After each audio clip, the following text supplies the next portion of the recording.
बिजली चोर बहू।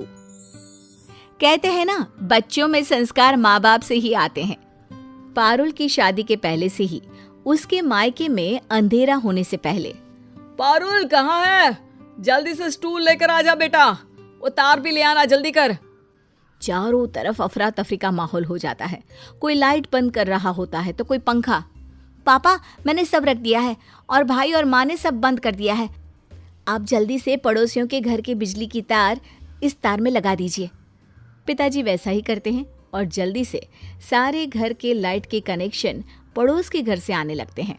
शुक्र है भगवान का कि 20 साल से बिजली का खर्चा पड़ोसी कर रहा है और उसे पता भी नहीं। चलो बच्चों, सारे घर की लाइट जला दो, रोशनी से नहा लेना चाहिए घर। बस सब फिर से काम पर लग जाते हैं।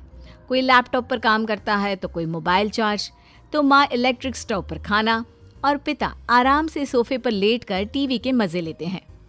पापा कितने समझदार है ना माँ, इस तरह हम लोगों के घर का बिजली का बिल का खर्च तो 0 है, 0। वही पड़ोस के घर, न जाने क्यों शाम होते ही हम लोगों के घर की बत्ती कम हो जाती है और पड़ोसियों का मकान झगमगा जाता है।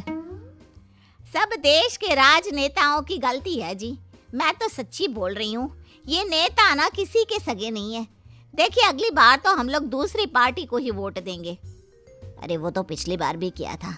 20 साल से 4 सरकार बदल चुके हैं हम लोग, लेकिन बिजली की समस्या वहीं की वहीं है।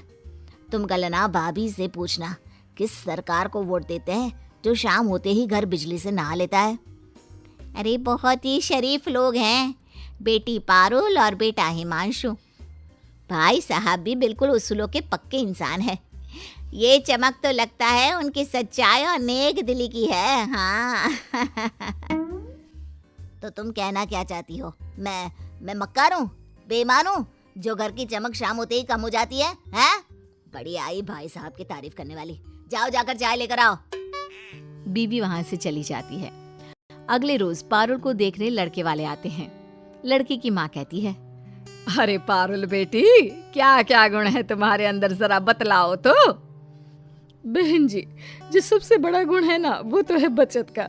मेरी बेटी बचत में उस्ताद है, अपने लिए जागरूक है, और हाँ, सबसे बड़ी बात है कि अपने हक की लड़ाई लड़ना उसे अच्छे से आता है। हक की लड़ाई? अरे कल को मुझसे ही ना लड़ने लग जाए। नहीं, हक की लड़ाई समाज में। उनके कहने का मतलब है कि मुझे समाज सेवा का शौक है। खैर, सास पारुल के गुणों से इम्प्रेस हो जाती है और पारुल की शादी राज से हो जाती है। शादी के 1 महीने बाद, माँ ये देख तो बिजली का बिल। अरे कितना आ गया? इस बार भी बजट बिगड़ेगा क्या ये बिजली के बिल के चक्कर में? माँ देख तो, बिजली का बिल सिर्फ 200 रुपया आया है। हैं? ये कैसे हो सकता है बेटा? AC, cooler, TV, fridge, laptop, mobile सब तो चल रहा है, फिर कैसे बिजली का बिल कम आ रहा है? जा जरा बिजली विभाग में दिखा कर तो आ। तभी वहां पारुल आ जाती है। हद है माँ जी, लोग उन लोगों के पास जाते हैं कि हम लोगों का बिल बढ़कर आया है, आप जाओगी कि कम आया है? अरे हंसेंगे सब आप लोगों पर। अरे बचत ही की है ना हम लोगों ने। चलिए। हाँ माँ, पारुल सही तो बोल रही है। सारा दिन पारुल को मैंने गर्मी में बैठे हुए देखा है। हाँ, क्योंकि पूरी रात एसी चलता है ना।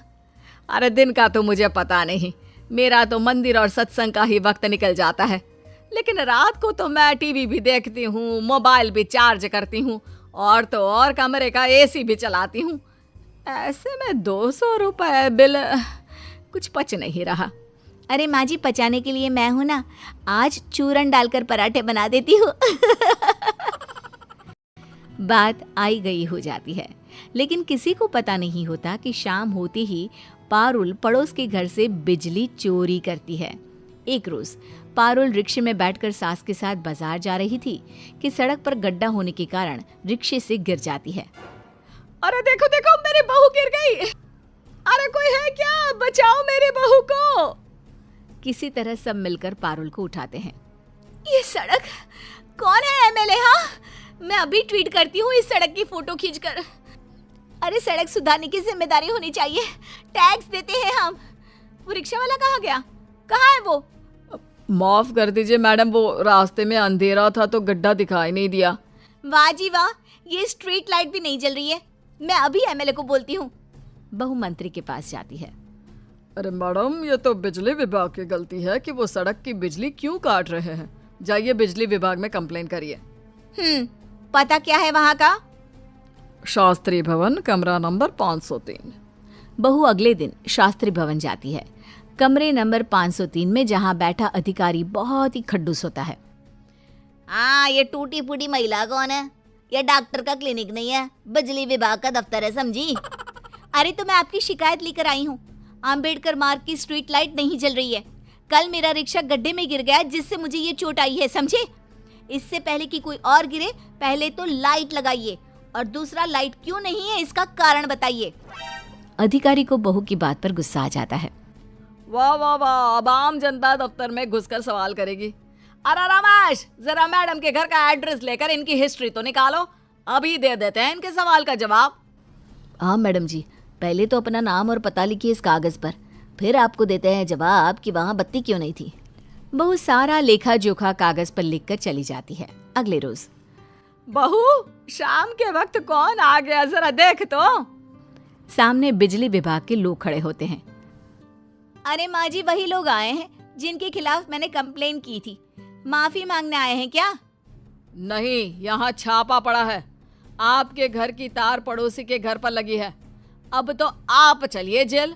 बहुत सवाल कर रही थी ना, जवाब वहीं मिलेगा। हाँ, नहीं नहीं, मुझे माफ कर दीजिए, मैंने तो बस वो गलती से।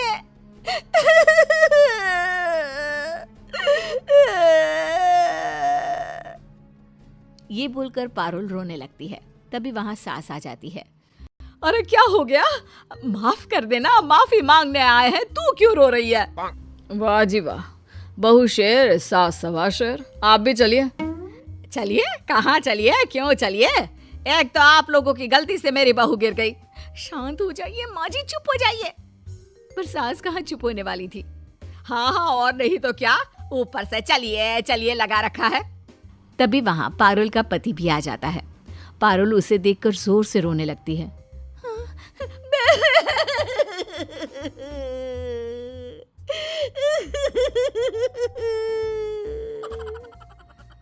अरे क्या हुआ पारुल, रो क्यों रही हो? और कौन है ये लोग? पारुल पति को सारी बात बता देती है। देखिए, अपनी बीवी की तरफ से मैं माफी मांगता हूँ। और पारुल, सच कहो तो तुम जैसे लोगों के कारण ही देश का बिजली विभाग घाटे में रहता है। बिजली बचाना सरकार कहती है, लेकिन तुम तो बिजली चोर निकली। और देखो, तुम्हें चोट भी बिजली की कमी के कारण ही लगी। अब माफी मांगो इन लोगों से। मेरी समझ में बात आ गई है, मुझे माफ कर दीजिए। मैं कभी बिजली चोरी नहीं करूंगी और सरकार के बिजली बचाओ अभियान का हिस्सा बनूंगी।